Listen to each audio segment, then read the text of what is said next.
Já, fundastjórar og góðu fundamenn, það er ánægjulegt að vera hér og fá tækifæri til þess að taka þátt í þessum umræðum hérna í Hvolnum. Við Rut höfum verið hér með annan fótinn í yfir 20 ár. Við höfum ekki stundað búskap í Fljótshlíðinni í hefðbundnum skilningi, en við höfum verið þar með menningarstarfsemi á sumrin í meira en áratug og haft mikla ánægju af því að taka þátt í mannlífinu hér í Fljótshlíðinni og hér á þessum slóðum.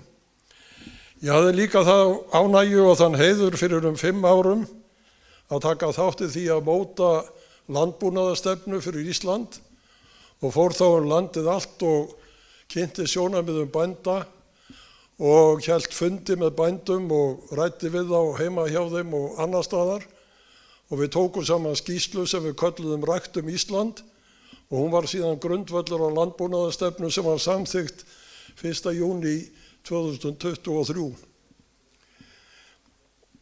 Þið heyrðu hér 2 erindi, þar sem bændur lýstu kjörum sínum hér á landi og báru saman við það sem væri í Evrópusambandinu.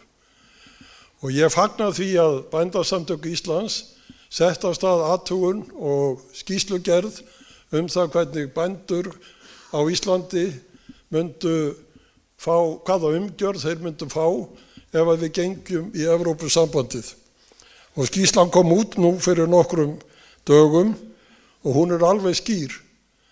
Það kemur þar fram sem vitað var og okkur var ljóst þegar við unnum að þessari stefnumótun á sínum tíma, að ef að Ísland gengur í Evrópusambandið þá afhendum við öðrum slíka stefnumótun.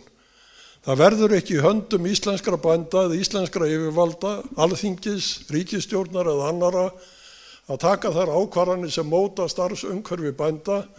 Það verður tekið, ákvarðanir að vera teknar í Brussel. Það er grunnþáttur í störfum Evrópusambandsins að landbúnaður sé sameiginlegur fyrir allt svæðið. Sameiginleg landbúnaðarstefna ræður þar för, eins og sameiginleg stefna í sjávarútvegsmálum. Þannig að það verður ekki teknar ákvarðanir í Brussel með hliðsjón af íslenskum sjónarmiðum.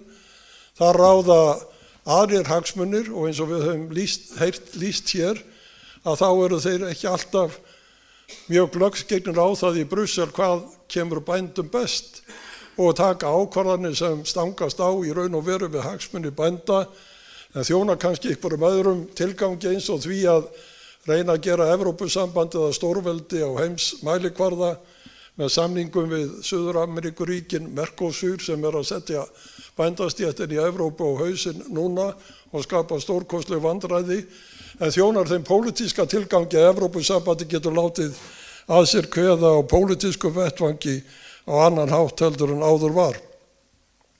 Og það er einmitt þessi sjónarmið sem ráða því núna að það verið að tala það að Íslendingar hafi einstakt tækifæri og það sé einstakt tækifæri fyrir Íslendinga að ganga í Evrópusambandi núna því að það séu atburðir að gerast í heimsmálum, öryggismálum og öðrum málum sem valdi því að við höfum þetta tækifæri.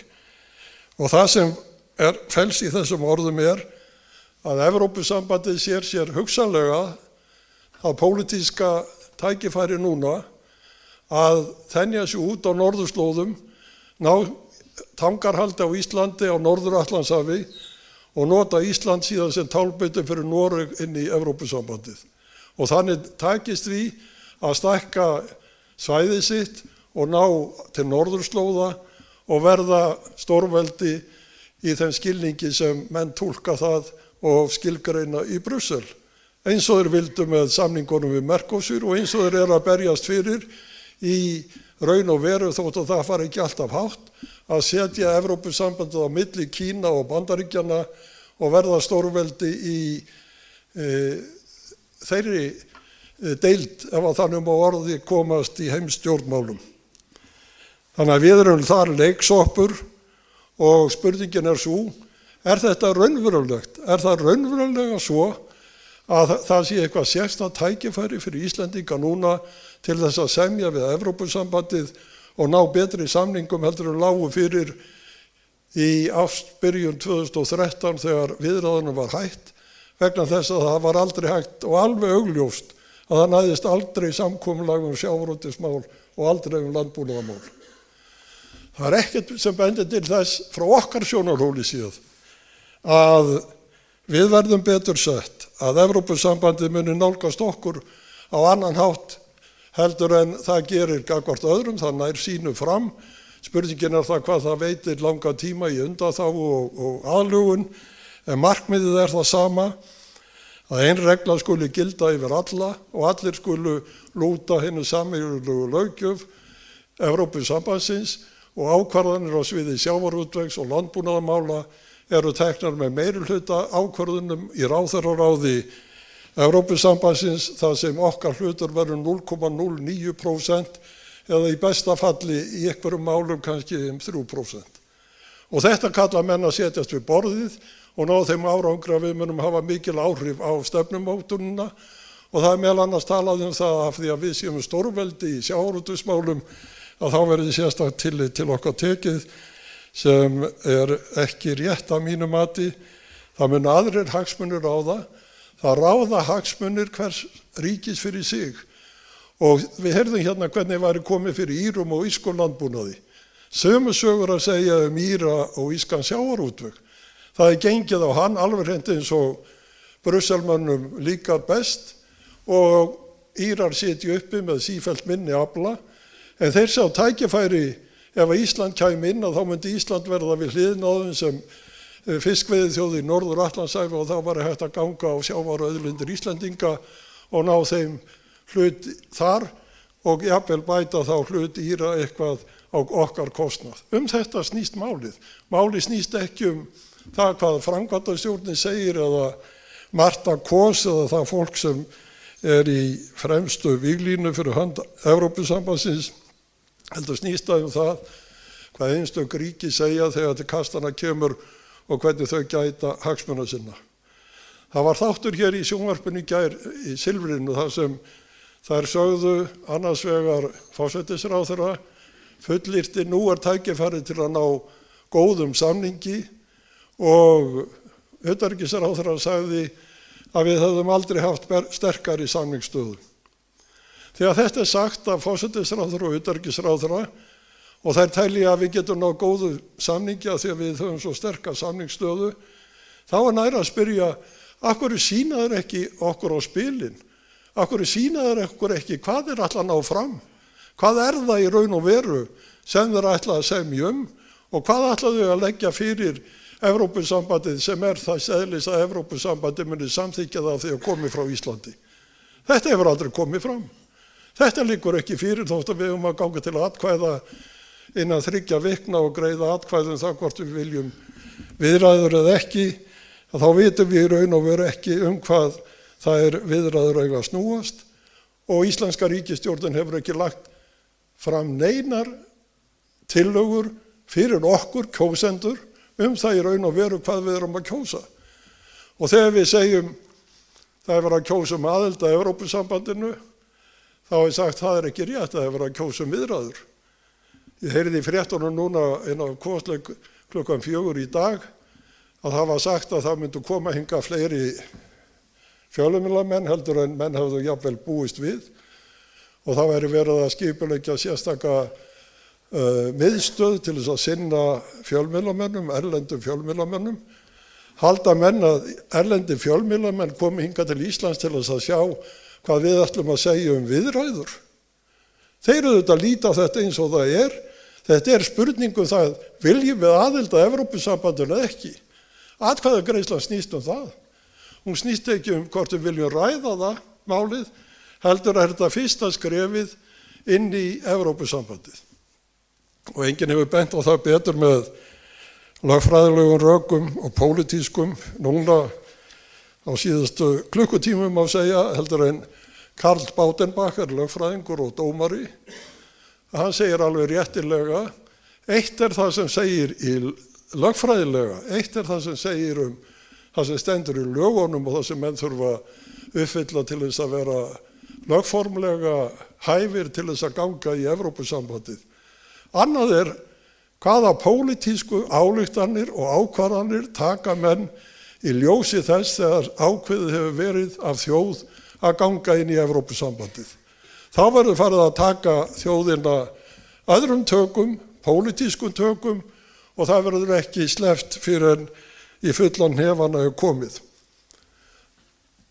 Sumarið 2010, eftir að ríkjaráðstefna Evrópusambandsins hafði verið haldin og það hafði verið ákveðið að hefja viðræður við Íslendinga, þá hringdi þáverandi utanríkisráðherra Hollands í Össur Skarphéðinsson, utanríkisráðherra Íslands, og sagði: jæja, nú voruð þið komnir í þessa stöðu, það á að fara að tala við ykkur. Ég ætla bara að segja þér að það verður ekki að tala við þér nema þú leysir Icesave-málið. Þið verðið að leysa Icesave-málið til að þið séu viðræðu hæfir aðild að Evrópusambandinu. Nú síðan fór það náttúrulega, eins og við vitum, við höfnum því tvisvar í þjóðaratkvæðagreiðslu og síðan var það afgreitt í EFTA-dómstólnum. Það er þetta sem gerist. Þegar við erum komin inn og það er byrjað að tala við okkur, þá er hægt að hringja og segja: já, þið verðið að samþykkja þetta til að við leyfum að viðræðurnar haldi áfram. Þið verðið að fallast á þetta sjónarmið okkar til að viðræðurnar haldi áfram. Írar fara nú með formennsku í ráðherraráði Evrópusambandsins. Ef það verður samþykkt að fara í viðræður, þá munu þeir taka við skjalinu, og írski ráðherrann, forsætisráðherrann meira segja, hefur sagt: við viljum gjarnan flýta afgreiðslu á umsókn frá Íslandi, og hann mun taka hana og það verður farið að möndla með hana innan Evrópusambandsins í leiðtogaráðinu og annar staðar. Ef að það verður samþykkt, þá mun á næsta dag segja: jæja, þið eru búin að fá þetta, við erum búin að útvega ykkur þetta, nú verður þið að segja mér hvað þið ætlið að gefa eftir í sjávarútvegsmálum. Þannig ganga þessi kaup fyrir sig og er inni í Brussel, og þannig verður staðið að því ef að við stígum þetta skref sem ætlast er til af okkur af stjórnvöldum að við stígum á 29. ágúst. Þess vegna eru fundir eins og þessir, umræður og íhugun þessi mál mjög mikilvæg á þessum síðustu dögum til að menn átti sig á því hvað er að ræða. Og það er svo einkennilegt, eins og ég sagði, að það er ekki búið að segja okkur í raun og veru neitt annað heldur en að samningsstaðan sé sterk og við getum náð góðum samningi, en það var enginn sagt okkur hvað er það sem ríkisstjórnin vill. Heldur segir hún: við ætlum að bíða eftir að sjá hvað Evrópusambandið býður. Hver gengur til viðræðna án þess að hafa mótað sér eigin stefnu og segir: ég ætla að bíða eftir hvað hann segir, ég ætla að hitta hann á morgun og heyra hvað hann ætlar að segja. Auðvitað gengur enginn þannig til viðræðna á sístavöllu þegar fullveldi og sjálfstæði þjóðar er í húfi, þegar ákvörðunarvaldið framtíð landbúnaðar og sjávarútvegs er í húfi, þegar spurningin það hvernig eigi að breyta stjórnarskrá lýðveldisins er í húfi, og allt það sem er í húfi ef að þessi ákvörðunum að segja já verður tekin, það gerir það engin tómhentur. Það menn verða að hafa í höndunum eitthvað sem er bitastætt, og þeir verða að hafa kjark til þess að sýna kjósendum það fyrirfram. En hvers vegna er það ekki gert? Það er út af því að í ríkisstjórninu og Alþingi er engin samstaða það hvað eigi að sýna. Það er engin meirihluti á Alþingi það hvað eigi að sýna. Það er ekki, við vitum ekki hvernig ráðherrann við skulum segja já við þessu, en þegar kemur að næsta þá ætlum við að segja nei, eða jafnvel er sagt að við fáum eitthvað plagg í hendurnar, þá ætlum við að kasta því út og ekkert meir. En þegar af stað var farið þá var sagt þið kjósið já núna og svo fáðu það að kjósa aftur síðar. Nú er hægt að tala á þann veg. Það er margt breyst í þessari vegferð á þessum mánuðum, á þessu hálfa ári sem liðið er síðan Alþingi samþykkti eða tillaga utanríkisráðherra þessa atkvæðagreiðslu kom fram. Og rökin hafa breyst frá degi til dags. Þetta voru ný rök sem komu fram í gærkvöldi góða samningin og sterku samningsstöðuna. Þetta hefur ekki verið sagt með þessum hætti af ráðherrum áður. Fyrir nokkrum vikum var sterka tromp í það að Trump væri að sækjast eftir Grænlandi og þess vegna þyrftum við að sækja aðild að Evrópusambandinu. Hverjum datt það í hug? Yfirleitt. Þetta var sett inn í stjórnarsáttmálann 21. desember 2024. Trump var ekki orðinn forseti þá. En nú var okkur sagt að við verðum að sækja aðild og flýta þessar afgreiðslu því að Trump vill á í Grænland. Getur það verið ástæði fyrir því að Ísland þarf að gangi í Evrópusambandið? Það getur ekki verið því að það er ekki hægt að rökstyðja það með neinum hætti að brölt Trumps gagnvart Grænlandi hafi veikt stöðu Íslands í öryggismálum eða varnarmálum. Þvert á móti má segja að það sem hefur gerst frá því að Trump byrjaði að tala svona Grænland að NATO hefur breytt stefnu á Norður-Atlantshafi og stór aukið viðveru sína á allan hátt, eins og við sjáum meðal annars í heimsóknum hér á landi frá flotaheimsóknum og umsifum hér. Þetta hefur aldrei gerst áður. Ég hef búin að fylgjast með þessu í 70 ár, ég veit ekki hvað lengi, en það hefur aldrei gerst áður að svona mikil flotaumsvif hafi verið á Íslandi á vegum NATO. Og þau komi hér hvað eftir annað og Bretar sendi hingað flugmóðurskip sitt og Spánverjar sendi hingað landgönguskip og hér séu 3000 flota sjóliðar og svo framvegis og svo framvegis. Þetta algjörlega nýtt. Og svo var okkur sagt að við þurfum að gangi í Evrópusambandið til þess að tryggja öryggi okkar. Hverjum dettur þetta í hug?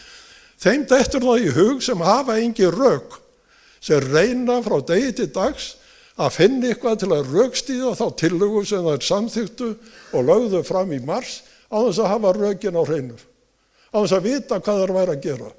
Þannig þetta, það er ekki flókið, en það er þess vegna ætti heldur ekki að vera flókið fyrir okkur að taka afstöðu í kosningunum í atkvæðagreiðslunni 29. ágúst. Það er ekki flókið að segja nei við þessu og stöðva það. Ef það er sagt já, þá verður það fyrst flókið. Því að þá byrja áralöng þræta það hvernig eigi að ljúka málinu. Við sáum það að þegar samþykkt var í júlí 2009 að við ættum að sækja aðild, að þá komu menn og sögðu það tekur 10 mánuði, nei það tekur kannski 18 mánuði. Já, í mesta lagi 24. En í janúar 2013 var þessur að hætta, loka og segja við erum hætt af því að náði engum árangri. Það voru 4 ár. Hvað haldið það gerist núna? Svartfellingar eru búin að bíða í 9 ár eftir að tala við þá og þá veit enginn hvernig hann tekst að ljúka þessu. Við munum dragast inn í svona ferli sem tekur ár og ár og ár og ár og það verður reynt að telja okkur trú það að þessi góði samningur sé eitthvað annað heldur en að sé góður.